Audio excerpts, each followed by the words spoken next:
Hey, this is Christophe Clugston, and I want to get to something that's important. So, a lot of people are talking about the FSI, language learning, how to talk like a diplomat, how to speak as if you've gone through FSI, and all the confusion of people who have never been to FSI or nor DLI. And I'll explain what those two schools are in a second. But there's a lot of people talking about the quality of the methods and how thorough it is and how many tapes are involved or how many MP3s now if they've converted it to MP3. Well, number one, FSI is the Foreign Service Institute. This is where diplomats go to learn languages for the United States.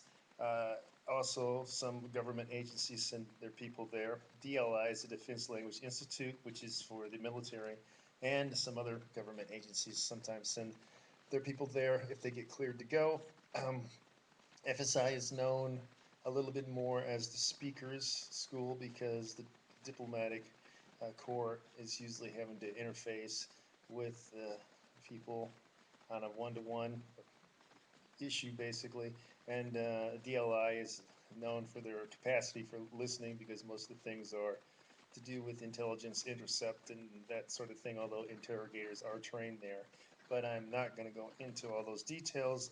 I did go to DLI, so I do know what it was like back when I went through. It's changed obviously quite a bit.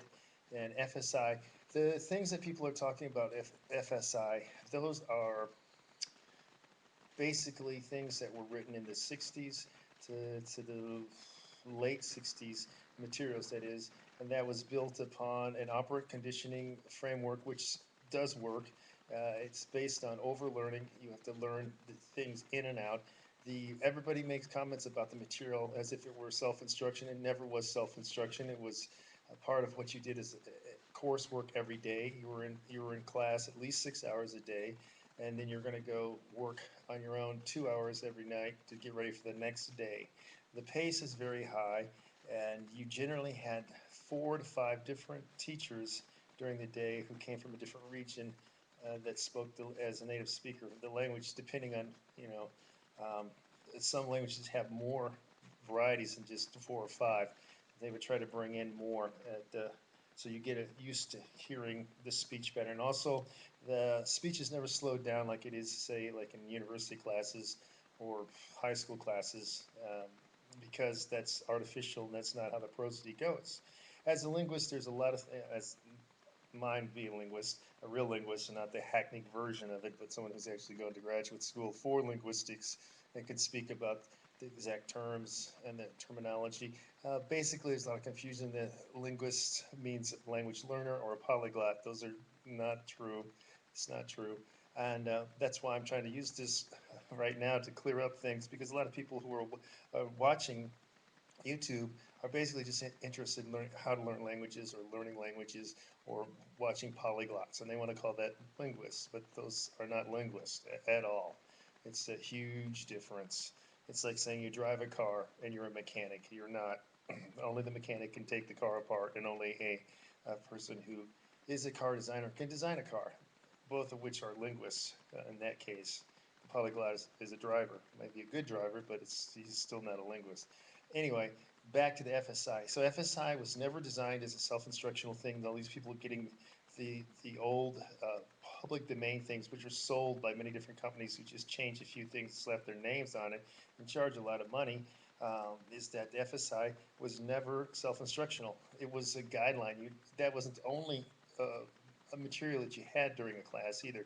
You also got uh, handouts. You had movie reels. You had books, authentic newspapers, all sorts of things that were used to help and facilitate your learning. A lot of things were very difficult. DLI, there was many things we had to do that was just blow the mind of people who haven't gone through intensive training like that. 8 seconds to translate a sentence. We hear a sentence in the source language and have to translate it into English. 8 seconds. You heard it one time, then the new sentence comes, and you have to do this. It keeps going for the 30, 40 minutes like this. A normal person can't handle it. So who can handle it? Well, people who pass the testing, then you have to go through tests to prove your ability to learn languages, your ability to learn them in a crunch time. So anyway, the same thing is with FSI also. It's called the D Lab for the military, and your score on the D Lab, the higher your score, the more languages you're capable of learning. If you have a low score, you're only well. If you have a low score, you can't go to DLI. But if you have a passing score, you're stuck in the category one languages. Category one means the languages that are the easiest for native English speakers to learn. So um, basically, that would be what Afrikaners. Also, I think they lump Spanish in that category. And then you move on to category two and three. And actually, there is really like a four category, but it, it just depends on how they're running the operation now. But anyway, back to FSI. FSI. So okay, number one, we have to remember that the stuff wasn't self-instructional. Two, that it's old, that it's public domain now, and the people who are selling it have no clue about how it was run. They never went through the classes. They never went through the courses. They didn't graduate from FSI. They don't know the people who wrote the courses, all of whom are dead at this point in time. And they didn't know what they were based on, which was basically it's an oral, Aural and Oral, because it's dealing with the spoken language mainly. That's its focus is on that, and then your ability to read and write, because you might have to be working with intercepted documents in the military, or in the case of the diplomats, you have to read and write different legal briefs, things of that sort. But so FSI is based on the spoken language, and it's based on operant conditioning, which does work very well, and that's what the training. It's substitution patterns. It's all Skinnerian, and those of you who don't know about that, do the research, learn about the different phases of language learning. Um, Later, different things are pulled in. They went through DLI went through a whole lot of different methodology, and their current methodology, I'm not really up to speed on what it is because it's changed since I've been there. But anyway, the FSI that is sold was basically an operant conditioning thing. That's why you see the substitution, the drill patterns going on. Those are all fine. Those will work. You also see some heavy translation things in certain aspects of languages. Yes, that went on grammar translation, but at very high speed. Not in the you get 5 minutes to figure something out. This is more like you got a second to translate. When you can translate at that speed, then you're viable because basically the highest level language people who are useful to anyone else are those people who can translate and interpret. Interpreting is a higher skill than translation, but the people who work for the UN as interpreters, those are the highest level people in the world. And good luck trying to match that skill. And then down from that are people who work at the UN for translation purposes, and then down from that are people who do simultaneous what's it called? Simultaneous convention interpreting, and then there's consecutive interpreting. They're all different skills uh, that can be taught. That part of it can be taught, and translation is its own skill also.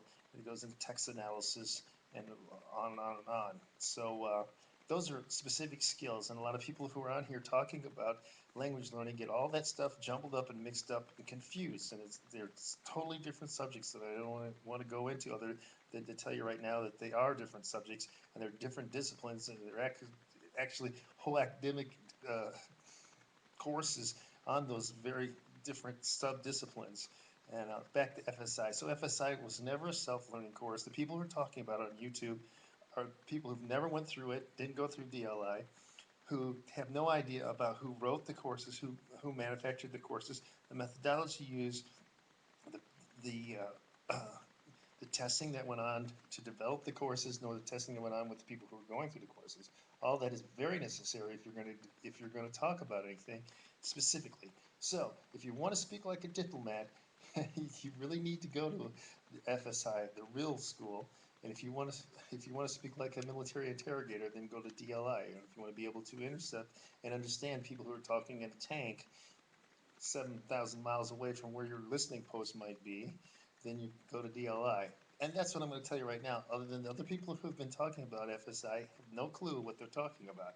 So I want to clear that up because it's a disservice to everyone out there who's listening and think, oh, the FSI courses are just this or that. You don't know, okay? And you don't know what the current FSI courses are because they're not, they're copyrighted. You can't touch them right now. The same thing with the DLI. The DLI material is not out there. Some of the old Head Start stuff is out, but the current materials are not available to the general public, and they won't be. Wait 30 years and you can get hold of them also. Okay, so there. Hope that's helped you a little bit. And I'll talk to you later.